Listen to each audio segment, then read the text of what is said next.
Welcome everyone to the second of our 4 webinars within the Ideas and Conversations series.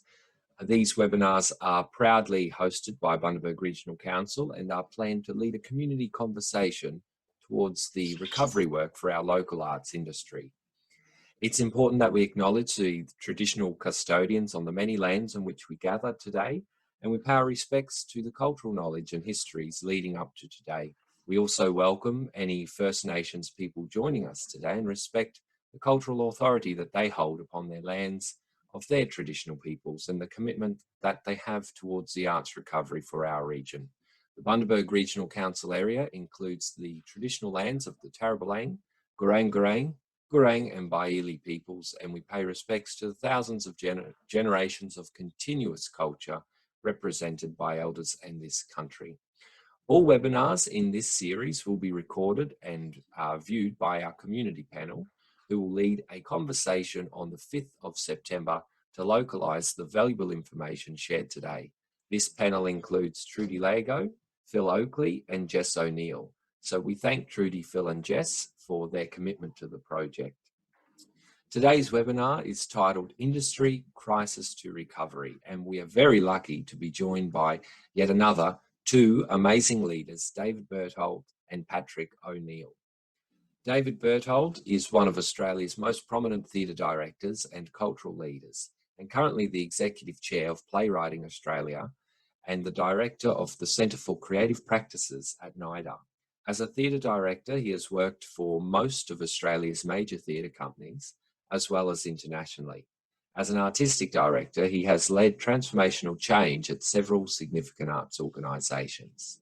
And Patrick O'Neill has served on multiple deployments, including as the Commander Australian Forces and Chief of Operations for the Multinational Force and Observers in Sinai, Egypt. He was also the lead planner and Chief Operations for major Australian Defence Force activities, including support to the 2018 Commonwealth Games, and commanded an emergency support force that provided flood relief in the Wide Bay Burnett region. So throughout today's webinar, there will be opportunities for Q&A sessions with David and Patrick, so please feel free to join the conversation and ask as many questions as you may have. And I will now hand over to our wonderful presenters. Please welcome Patrick and David. Thank you, guys. Thanks for having us, Robert. G'day, everybody. Thanks for having us along today. What we thought we'd do is just quickly start with some introductions about David and myself, and then go into a bit of personal history, then a few details about our different experiences in the arts and in developing resilience, and then go through some questions. But if anybody does have any questions as we go through, feel free to jump in to make it more of a conversation. I might kick off straight away and just with my personal intro. So my background, I was born in Queensland, raised in Queensland in a town called Baralabar, which is halfway between Banana and Dingo. Somewhere like Bundaberg was kind of the big smoke for me. Baralabar had a couple of hundred people. Most people worked in Mara Mine, and they'd drive from Baralabar to Mara. My mum was a school teacher. We had a small sawmill. And so my experience is very much rooted in life in regional Queensland. A bit about my link to the arts. I've been in the army for the last 22 years, but the arts has absolutely been fundamental to my life. And I can put that down to my experience in regional Queensland with a thing called Arts Council. As kids at Baralabar State School, a couple of times a year, there'd be some artists who'd turn up in a VW Combi or a Toyota Hiace, loaded up, and they'd come to the hall, or the town hall, and they'd put on a performance. And then they'd come to the school and they'd run a workshop for the kids in Baralabar.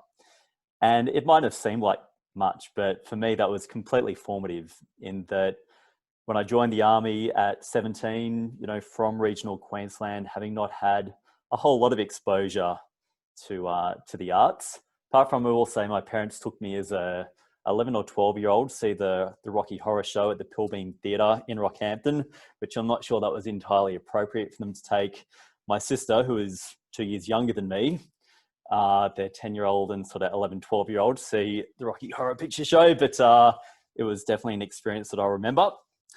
But when I did join the army, start moving to bigger cities, it kind of made it okay to go and see drama or go to a play and things like that. And I don't think that I would have done that if I hadn't had the experience of being exposed to the arts in that small town of Baralaba. And it's also how I came to get to know David, who David and I have been housemates over the years.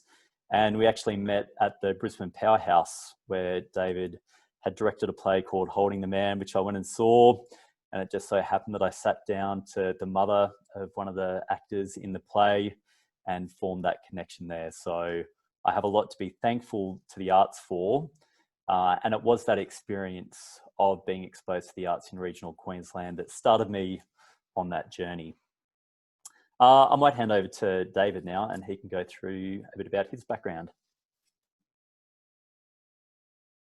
Well, I might replicate that actually, because it's quite a similar history. I grew up in Maitland, a town in regional New South Wales, which at that time had a population of about 30,000 or so, and not particularly from an artistic family at all, but it was the equivalent of the Queensland Arts Council. Actually, was one of my first arts experiences of a little touring troupe coming around to Newcastle doing some kind of workshops in schools and stuff. And I think that first one that I went to was actually run by John Bell. This is before the days of Bell Shakespeare, mind you. But I became aware then that John also grew up in Maitland. So that for me became a kind of powerful symbol of how anyone growing up from anywhere could be in the arts. And then later in Newcastle, actually, was going to see a concert sung by Donald Smith, a great son of Bundaberg, who I remember, one of the great kind of Australian opera singers. And these days, from that kind of regional life, as Robert was saying earlier, kind of a long life in arts and culture, and most recently as artistic director of Brisbane Festival for the last 5 years. And that was the first time I'd run a festival after running a number of theatre companies. And it was a very rich and quite different experience for me, because one of the things about a festival is that it's charged with connecting with all aspects of a community. It's not just for the regular arts goer at all. So it really kind of retuned my thinking in a way to thinking about arts and culture much more broadly than just the kind of regular ticket buyer.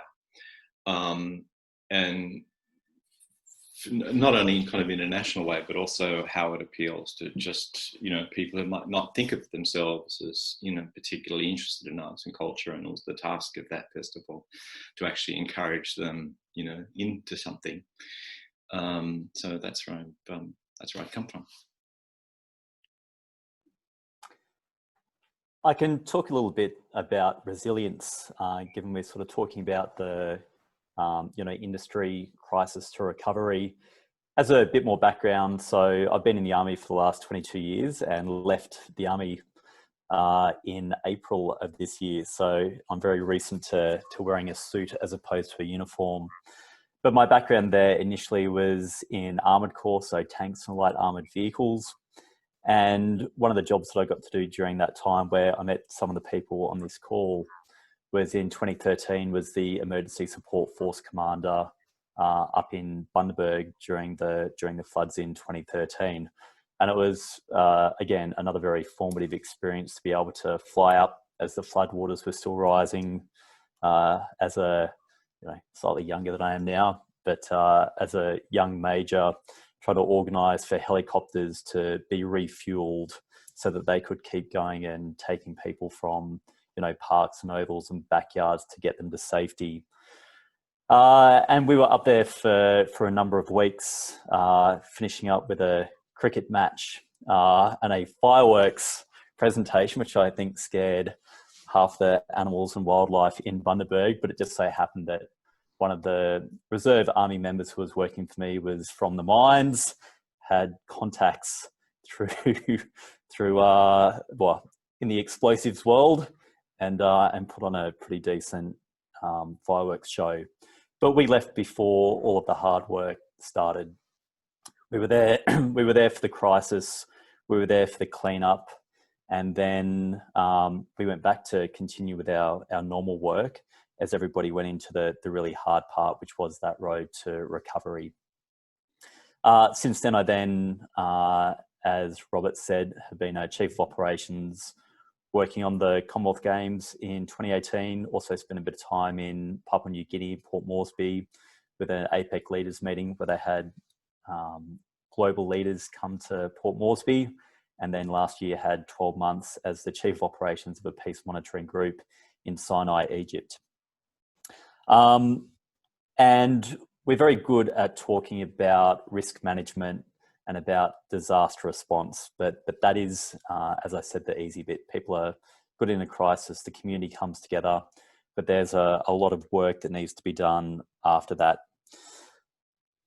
I look at the sorts of people who are resilient, and you'd probably think that having been in the army for 22 years, I'd be thinking of military people as being the ones who are resilient. But whilst they are great in a crisis and resilient, some of the most resilient people I've met are people in regional Queensland. I think of the people growing up in Baralabar, and particularly a lot of the women in that community who are some of the most resilient people that I've ever met. And then I think about the people in Bundaberg. So as you know, much better than me, that having 2 1 in 100-year floods a couple of years apart, when we were in North Bundaberg helping people clean out, and there'd be people sitting there in their homes, and we'd just be cleaning out and putting things in bins, and you'd ask them what they want kept. And because the first flood had only been a couple of years beforehand and insurance had gone up, a lot of people didn't have insurance, and they wanted to keep as much as they could, despite the fact that you could see that it could never be used. And I think rather than us teaching you about resilience, I think there's a lot that your communities can teach us about resilience as well. So I guess my first point is that I think you already understand about resilience. You're the ones who have lived that experience. I've been back to Bundaberg a number of times and met with people, and you can see the positive impact that it's had on the community and bringing the community together. And just things like this, like even your website for the Arts in Bundaberg is absolutely amazing. So I think you've identified where you can create opportunities out of hardship. Sometimes though, you need something to be able to grab onto in terms of moving forward. That it can be heartbreaking and devastating when things happen, whether they're floods or bushfires, or in this case, COVID, and you need something to kind of grab onto. So what I thought I'd just briefly talk about is the way that we're moving towards resilience, not just from a military perspective, but the way in industry people are talking about building resilience as opposed to being prepared for crisis. There are some really simple steps, I think, for people who are just searching for somewhere to start when they're in the middle of a crisis. And I'll talk through 4 fairly easy steps. The first one is understanding the environment. If you don't know where to start, go for a walk, have a look around your community, have a chat to the people, and understand the environment that you're working in. Understand the challenges that people are facing. And if you can understand the environment and the challenges, then you can also start to identify opportunities. The second thing is understanding yourself. And people have different requirements. There are different things that make different people happy. So having an understanding about what is it that you need, it might be financially, it might be emotionally, professionally, but what are the things that you want to achieve or that you need in order to be financially, emotionally, and professionally happy. And then it comes down to making a plan. And making a plan sounds really easy. Lots of people talk about it. But one of the things that I think you can do is Sometimes it's difficult to see the trees for the forest. Just start working with your big goal and then start breaking it down into its component parts. Something that's very complex, if you put it down on paper using really simple words, and then just ask yourself questions about, so if I want to achieve this, what are some of the things that I need to do to get there? And then you keep breaking those things down until you have a plan that you can allocate time and effort and measurable goals. Once you've got the plan, then you actually start to implement that plan, and you can chew your way through. There's the saying that, you know, the way you eat an elephant is one spoonful at a time. I think I'm mixing my metaphors there. Sounds very mean to the poor elephant. But once you've got that plan, you can start to chew your way through, and something that seems really difficult and unachievable, because you've broken it down into those component parts, you can start to move forward. Your community has done that time and time again. And I think that you can just apply those really simple tools in order to move forward. I might hand over back to David for his thoughts.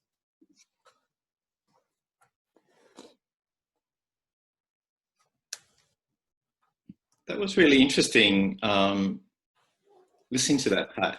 And I can't really talk about Bundaberg specifically very much, but I can talk about some patterns that maybe might be resonant in the Bundaberg experience. There's quite a well-known notion in kind of psychological circles, the scientific research, called post-traumatic growth. That one of the patterns they observe in trauma in individuals or groups of people was that often after the trauma, there's an unexpected period of growth, and often in areas which are unusual. And maybe that's something that Bundaberg as a location, as a region, has experienced through its kind of traumas in the past. But I think at the moment, there's actually an extraordinary number of ducks lined up to think positively about the current situation that we all find ourselves in, particularly for regional places generally. If you think about tourism, firstly, we won't be traveling internationally until, what seems like well into next year. So you'll be, very aware of the encouragement for Australians to visit locally and particularly regional areas. So that's a great duck to have lined up straight away, that people are being encouraged into regional sites. And of course, Bundaberg, has a lot of inherent attractions. The other thing that I think is that one of the big changes that's happened in the way we're behaving, of course, is working from home. And workplaces generally were very suspicious of the whole notion of working from home. The kind of fear was that people would, just sort of, sit on their bum all day, actually not work. Now, because of COVID-19, that's been proven to be untrue. We're actually working from home pretty much really well, and many people are finding it kind of easier, and in some cases more productive than usual. I think this could mean something for cities that aren't the big centres like Sydney and Melbourne, because people will find it easier to live where they love rather than where they work. The compulsion to live in Sydney because of work, will be less powerful for people. Some people will be able to conceive of living in a regional area and working from home, even if they're working for a national organisation than they might otherwise have done. And it'll be interesting to see how that kind of grips the notion of working from home, whether it was something that will stay with us, actually. I'm reminded of what happened to work behaviours during the Great Depression, when there was no work and people were required to share work. And at that time, it was the standard for people to work at least 6 days a week. And because people were forced to share work, people had 2 days off in a row. That was how the weekend got invented. So out of the trauma of the Great Impression, we stumbled onto this thing called the weekend, and we realized that we actually quite liked it, and we kept it.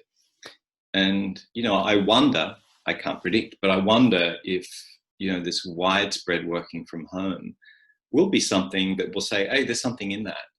And I think that that will mean something, I think, for regional communities generally, that more people will be inclined to live where they love rather than where they work.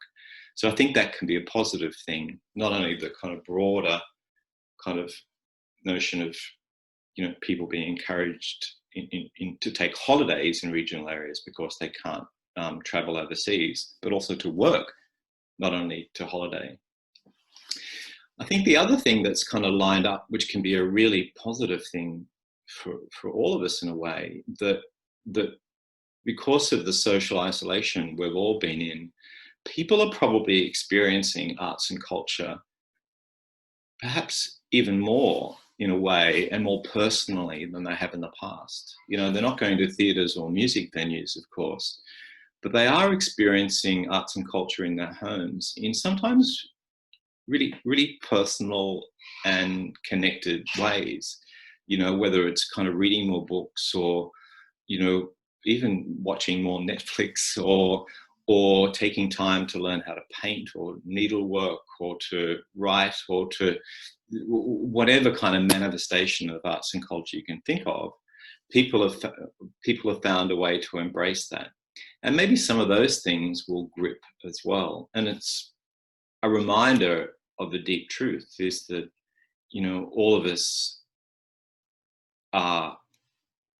participate in arts and culture on a day-to-day basis without us even knowing it. You know, every time we open a magazine, we're looking at an example of graphic design, or every time we watch The Voice on television as a television program, we're watching, you know, the composition of music. Every time we watch Netflix, we're looking at actors and writers and so on, using their craft. So this different embrace of arts and culture in taking up, you know, what people might think of as hobbies even, or reading more and so on, is something that can be really exploited in a way once we're trying to work out how to, you know, create kind of more formal projects for a community. So I think there's actually I think the environment is actually shifted in a way where there are many positives. Tourism, working from home, the way people have embraced different parts of our arts and culture in their life because of social isolation, to actually build on those things to create something that's much more permanent. And I have a feeling that a lot of regional communities will take up that opportunity. David, maybe you could talk about some of the things that you've seen people doing, noting some of the restrictions, thinking like the Dear Australia project, at an even more organic level, the Isolate show that we know some of the people who have done that, but some of the practical things that people have been doing in the arts during this time of COVID. Yeah, I mean, people will be aware of all sorts of things, you know, people cropping up on Facebook feeds or on, you know, all over the place. You know, the Isolate Late Show, which came out of Brisbane, for example, was a group of independent artists who got together and, you know, in their different homes, the kind of height of social isolation, creating a kind of variety show, really. And its purpose was fundraising, actually, for all the independent artists who weren't eligible for JobKeeper and so on and so on. So there was a real kind of charity impulse behind it. And it was pretty lo-fi at the beginning, but it got bigger and bigger and bigger and bigger, and they raised quite a lot of money, but actually gained quite a lot of profile. So out of that trauma, if you like, came a form of an online show that actually became incredibly popular. But you look back actually over kind of the Black Saturday bushfires in Victoria, for example, or as you're saying, with floods, not only in the Lockyer Valley and in Ipswich, but in your area as well, and the kind of projects that have emerged out of those sorts of trauma. And there are some really fascinating examples of how arts and culture generally have been used to kind of pull people together. I remember there was one terrific one out of the Black Saturday fires in Victoria, where, and this is about job creation as much as anything, where blacksmithing is actually quite a kind of big kind of industry in that area. And the blacksmiths, through an arts project, were forging trees made out of metal. First it started as leaves, forging these beautiful kind of leaves out of their blacksmith factories, but then actually creating whole trees to sort of stand as monuments where, you know, great bushes would have been in the past. So it was kind of a really direct artistic response to that particular trauma in those Black Saturday bushfires, but which was also about using the kind of the skills of things that were actually in the community. I think a similar kind of example in that sort of same place were these decorated letterboxes, which, you know, community members came together apart as kind of mosaics, creating these really beautiful objects as letterboxes, but placing them where houses used to be and where new houses were going to be built. So they became kind of artistic beacons, if you like, or symbols almost of renewal. But even more kind of broader things, like where I grew up in Newcastle, it kind of came out of the earthquake, actually, in a way, more deeply, but is still ongoing and has spread well beyond Newcastle, is the whole Renew project. Renew Newcastle, initially been out Australia-wide, of actually using found empty spaces in the community, of which there were a lot after the earthquake, and that kind of artistic-led recovery through the unusual use of empty spaces in a community can be very proud as well. There are, and I'm sure after, you know, the floods in your area, there would have been all sorts of artistic that you probably led, you know, at Bundaberg Council. That, you know, it's a well-trodden path around the world. In the UK, for example, with a lot of industrial cities in the UK that have kind of mostly been abandoned, you know, through the 80s and the 90s, there was a whole pathway towards urban regeneration of those quite big cities in the UK, which was arts and culture led. So there's an extraordinary level of kind of research and of case studies and so on going back decades for this kind of work. And I guess maybe one more question from me before we open things up. From a practical perspective, financially, there are a lot of good ideas and things there, but we all know some of the challenges with JobKeeper and things like that, and who is eligible. Do you see any financial opportunities, or what's the financial situation? And is there anything that regional communities can kind of tap into to action some of these potential projects? Is that a question for me? Yes. Okay. It was. Yeah, well, the guys at Council know all about this, but the Australian government has put in a kind of arts-led relief and recovery and renewal fund, which is available throughout Australia. There's quite a lot of money for it. It's new money, particularly for regional communities, and through the Regional Arts Fund, but it is new money. And the thing that's interesting about that money that's available is the way it's staged. There are, in the relief part of that new fund, there are these kind of quite small grants that are incredibly flexible, which are, you know, up to about $5,000, which opened just a week ago or so.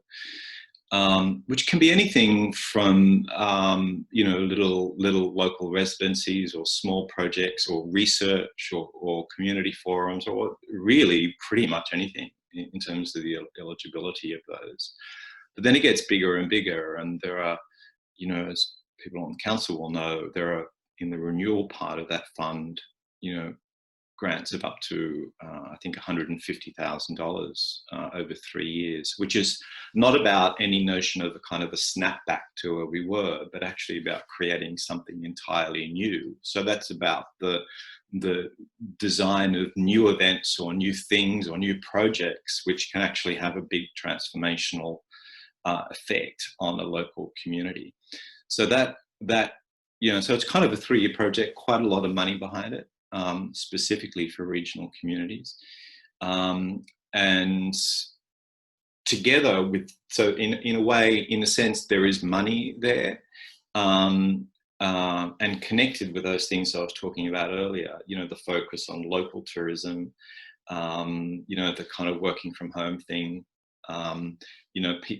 People are engaging with arts and culture more maybe now than before, just in their kind of way. They've taken up painting and so on. You can imagine little seed projects in the first raft of that money, which is available right now, of actually taking some of those little kind of things that are happening naturally in the community and then finding a way for those things to expand. So in a way for a regional community in Australia, I think there are a lot of things pointing to the possibility of real change for the way the community actually becomes kind of more attractive, holistically, as a place to be. Maybe a question from me for everyone there. I think there's a whole lot of goodwill out in the greater community and people who mightn't be from regional centres, but maybe like me, grew up in a regional centre and find themselves living in a big city and want to assist where they can. What are the sorts of challenges that you're experiencing, and what kind of things can people more broadly do? I guess either people like myself, or what are some of the roadblocks that you're experiencing that people can get involved in? And off the top of my head, I'm thinking about things like promotion for tourism and grant writing and awareness and all that kind of stuff. But it'd be interesting to know the challenges that you're experiencing, because I think there is a lot of goodwill in the community, that there are a lot of people who move from those regional centres who want to do stuff to help on that road to recovery, help build resilience and tell a story. But the best people who know what's needed, I guess, are you. So is there anything from anyone up there in Bundaberg or around the traps, anything that you can talk about that maybe others can get involved in? I might just throw in, firstly, I do just want to acknowledge, so Trudy is here. So Trudy is an arts officer from Central Queensland University who's engaged in the kind of the first iteration of the Regional Arts Services Network, which is after the demise of the Queensland Arts Council, or ArtsLink. This wonderful new network has grown, which is fantastic. So thanks, Trudy, for being with us. And other arts and culture staff, other than Robert, his good self. So we've got sitting in the meeting room there, we've got Selena at the end of the table, and Tony and Sandy. So I guess, this is, and it's great that this is being recorded. We'll get it out there. I guess, so fundamentally, part of this conversation is about creating a plan for the community to go forward.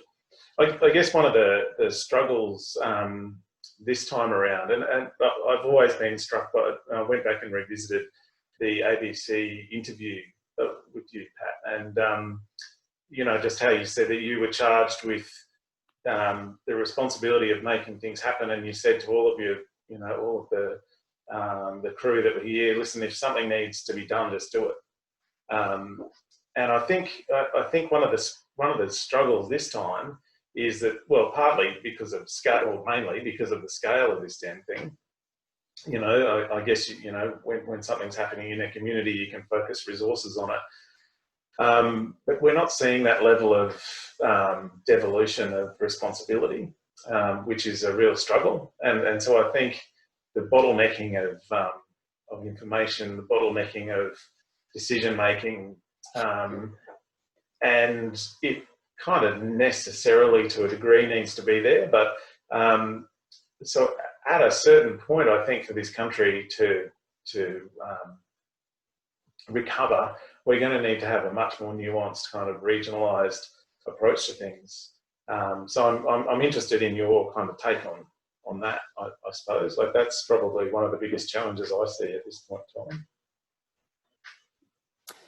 Yeah, I think not just with the arts, but more generally because of the way that crisis management, disaster recovery is managed and is managed down at that local level, that there really are some challenges in that there's all of these small local councils who are charged with coming up with their own projects, in putting forward proposals for money, that there is a whole lot of money that potentially isn't being spent, that's been allocated because of the way disaster recovery and disaster management is dealt with at the local level.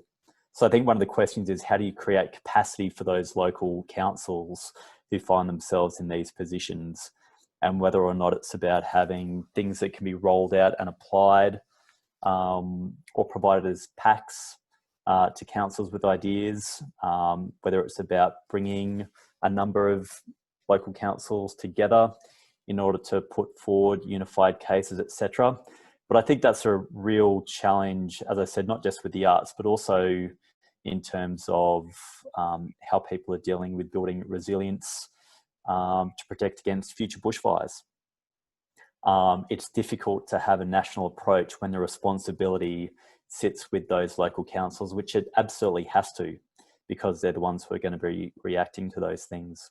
So one of the things that I'm working on now that I'm wearing a suit as opposed to a uniform is, how can you work and empower local government to develop plans, to make decisions, to access money that is going to build that long-term resilience. And I think it's a real challenge that, you know, obviously you're experiencing as well. So I guess, you know, to put a question back, reaching in and discussing with local councils, you know, what's needed, all that kind of stuff. Do you think people are open to those conversations? Are they hungry for those conversations? And are other levels of government reaching in order to provide that assistance? And if not, what do you need?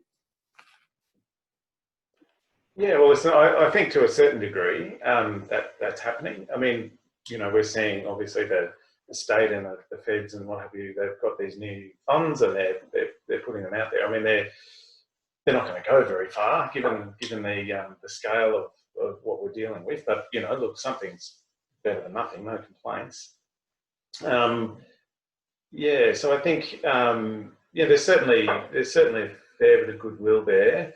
I think one of the, and again, it's a completely different kettle of fish. We're not talking about a flood, but you know, going back to the flood, one of the great successes I think out of that was the state devolving some money without an application. It was just, here, listen, you know, this needs to happen in your area. The arts is going to be critical to the recovery, and devolving a couple $100,000 to Creative Regions, who I worked with at the time, just to get on with it.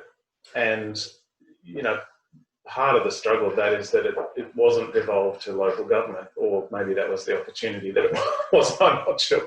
But, you know, some great stuff happened out of that, and some, you know, some conversations that couldn't have happened without the arts being the catalyst for that. And so I think one of the issues at the moment is the fact that everyone's having to apply for all of this money. I guess, you know, there's a system in place through local government where that needn't necessarily be the case, and there's great precedent for where governments have just gone, here, look, this needs to happen, and, you know, get it sorted out.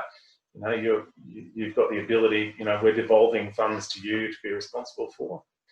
So that's not happening at the moment. It's happening in some ways. So it's happening in the construction and the sort of the CapEx kind of world, but it's not happening in the arts. And I guess, this part of the country, our sector has been so smashed by this and will continue to be for probably longer than many others. It seems extreme to me that kind of approach, we're putting more stress onto artists and organisations who are already struggling in every way, to say, listen, spend all of your time writing applications. Whereas I think a more strategic approach is to sort of devolve those funds locally, and then people get employed out of that. Anyway, that's a bit of a long-winded way of saying it, but yes. I reinforce that as well, Rod. I really thoroughly agree with that. There is some great funding that's become available and it's out there, but it's all competitive. And people are in a really difficult position at the moment to either A, have the capacity. Not everybody, if you're a muso and you've been gigging every week forever in small venues and that's how you make your living, that doesn't mean you're set up to be able to write a grant funding application and know how to pivot your business overnight and, solve your situation, let alone a larger regional industry. So I think we've got to get really creative in how we offer that support to the industry. And it seems that, many layers of government have all gone for that funding option. And so I totally agree with that, making chunks of money available to whatever service that is that can get it out to make things happen. I think that would be hugely helpful. And I think actually some work with people, like workshops, some kind of space where there can be that creative business thinking about how do you pivot. I think that's a conversation that we're not seeing regionally, the opportunity. I just was chatting to a lady the other day who has a really strong background in design and has run a creative business for years. And I just started throwing scenarios at her and how quickly on the spot she could pivot business ideas to her about mythical things that I was throwing at her was extraordinary. So I think bringing in people that have got that capacity to really work, whether that's one-on-one in clinics with people or something like that could be really interesting. And then it comes down to often what we lack in our region is we've got heaps of artists and fabulous people who are just jumping at the bit to work on a project and be involved in it. But that doesn't mean they have the leadership skills or the project management skills to be able to design and run that project, that program, that event, that whatever. So it's always trying to find how do we get more people upskilled in that layer that have the skills to write the grants, design the project ideas, and then employ the artists in our region, and to have that all happen as much as possible. With our regional people, rather than necessarily having to bring people in all the time. I think that's the constant upskilling. I think that we want to get to. Yeah, I think that's really, really important, Trudy, of course. And it was kind of what I was getting at when I was asking about, what people in any town or city, like I know I've, engaged with arts and culture quite differently, of course, in the last 2 or 3 months, reading things I never read, listening to music I never listened to. I thought about taking up painting, didn't, but, like everyone's kind of in that kind of mode. And it'd be so interesting to see, like in Bundaberg, what people have actually been doing. Like if you discover, for example, that a whole bunch of people have taken up needlework, or a whole bunch of people have taken up painting, or people are writing music more than they used to in their own home, or trying to learn guitar or something, like apparently the sale of ukuleles has gone through the roof in Australia in the last 2 or 3 months. Like huge, apparently. Like ukulele is the instrument of choice, So to actually that kind of grassroots research, I think, is really fundamental. So that you don't want the kind of top down, you want the bottom up. So that you're working out what people have actually become interested in the last few months, and then how do you actually build on that? And it strikes me that those, in the relief part of the new level of funding could, with regional arts, could actually be really useful like that, because they're meant to be really quick response, as quick response as those things can be, I guess. You'll know more about that than me. But, to actually use those kind of $5,000 grants, quick response, to actually do some of that work, to work out what people have actually been doing, you know, and how you can, you were saying exactly the same thing when you were talking, you know, about how quickly the business you were talking about could pivot, for example, you know, like I'm sure there's a whole wealth of stuff that's kind of been happening that you want to build on.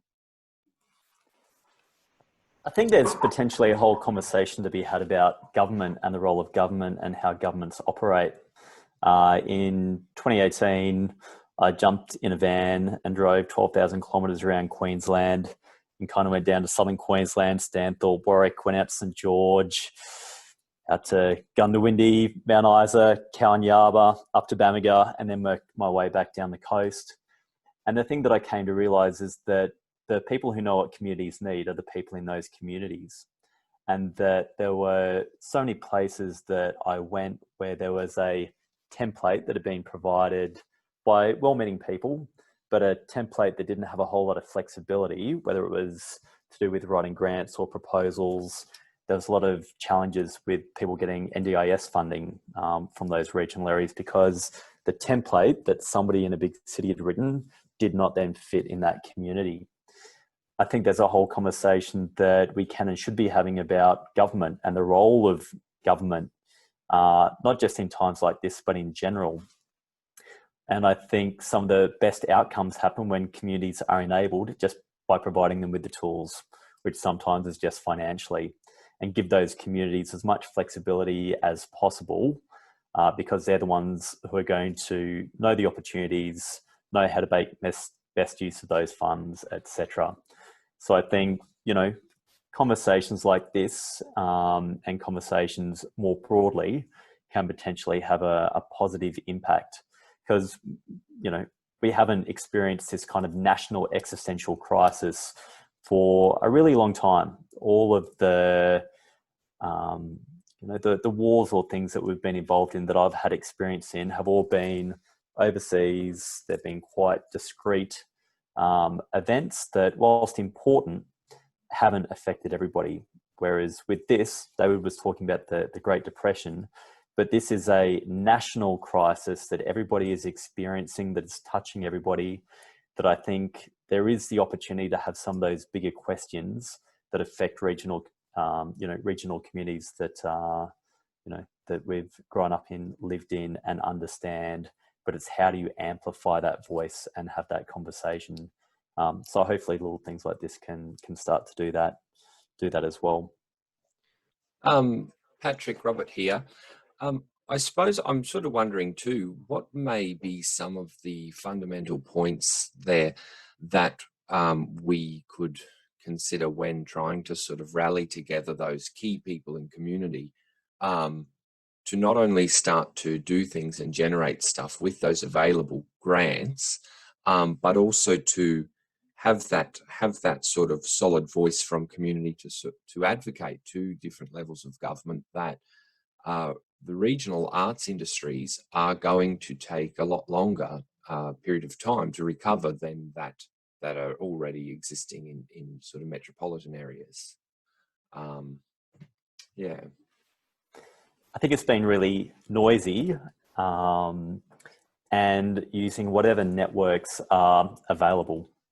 You know, this kind of conversation I'm sure is informative for people like David, who, you know, speaks to a number of influential people in the arts sector. I think it's talking to decision makers, whether that's in politics or, you know, in the philanthropy area. But we've all got these amazing networks that people need to start reaching out. Well, I'm sure they are, but start being noisy.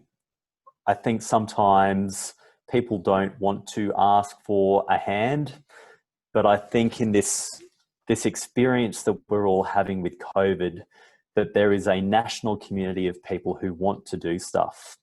And I think reaching out to people who are allies for artists, not just within the communities, but as broadly as possible, like even people like myself want to do stuff to assist, but don't know what to do. So I think it's that reaching out, building that community, reaching out to each of our networks and trying to increase that voice. It's not about asking for a hand. It's about giving people the opportunity to do some good. which I think there's the opportunity to do that now more so than we've previously experienced. When there are small crisis or isolated crisis in specific geographic areas, you can mass that effort. Everybody is experiencing COVID now, some more so than others. But I think that does create a positive environment and a community of people who want to do stuff, who want to help. But there's lots of people like myself who just don't know how. So I think that's the first thing. It's about conversations and building that narrative and understanding. Yeah, I'm glad to hear you, Pat, talk about noisiness. I think, I think there are two big fears that I have, and I'm sort of picking up in, I'm involved in a few sort of state and national boards and things, and I think there's a real fear from this sector at the moment of invisibility. The fact that we were invisible in terms of the initial response, and that could potentially continue. And then, the potential ramifications of that. I mean, obviously, this is having a massive financial impact on everyone. And so, the first knee-jerk reaction is often to go, oh, well, there's the arts, we'll just cut them. They don't matter. And, I think they're the two kind of fears. And so I think, part of this discussion locally is for us to be developing a plan where we can be, putting ourselves on the table with key decision makers. But yeah, look, I'm interested in that idea. Where are the opportunities that come out of those fears and real concerns? Like, I think, arts and artists are our storytellers. They're the people who help us understand ourselves, help us understand each other. And there's never a more important time than when we're going through crisis and hardship for the arts to be telling those stories, so that, we can have that shared experience, particularly with people being at home by themselves, feeling isolated. It's the arts and artists who create the narratives, who share the stories that collectively bring us together and give us that sense of meaning and belonging, even if we're in our own homes by ourselves. And I think that, one, it's what artists like to do, to connect and tell those stories. Two, they're really important, but it's the understanding of those stories that will, create the sense of urgency that people need to do stuff. If you can tell a good story, if you can connect with people, then that's what leads to action. So I think it's looking for whatever channels, whatever mediums are available, applying, using the talents and doing the things that people love to tell those stories, to connect people, and then that's what spurs people to action. And I think the environment we're in now too is there's probably more room for the big idea now than at any other time. In that, no one knows what the solution is. No one knows kind of quite how to deal with things. So people are hungry for the big idea or the big solution. And in terms of government, this is the most whole of government approach to any kind of issue we've kind of seen outside of wartime. So that financial resources or any kind of resources are not just coming from one department potentially, but if the big idea is right, they could come from any kind of part of government that would be invested in that. So I think those possibilities, those kind of silos, if you like, more than ever, are kind of broken down now. And people from the highest level of government all the way through government, desperate to find some kind of good story or big idea that will kind of help deal with some of these things and even become a model. The environment is rich for the big idea.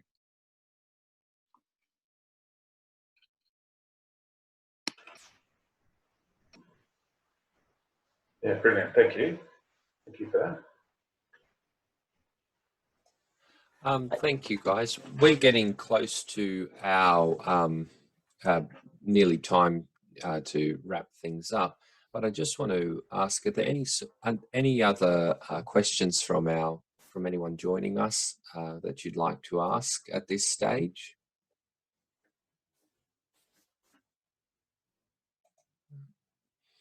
All right, well, I might hand over to Rod if you'd like to say a few words before we wrap up, and then we'll start to finish up. Yeah, excellent. I mean, my few words are a few words of thanks.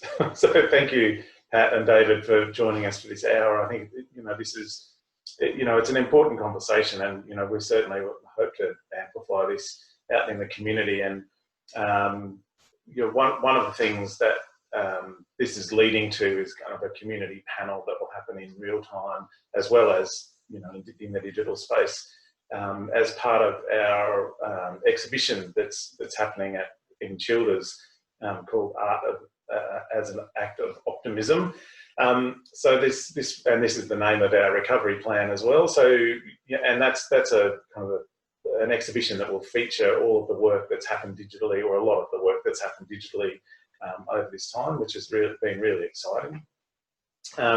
So we're looking forward to that, and we'll certainly be making sure that this gets out, and this message gets out.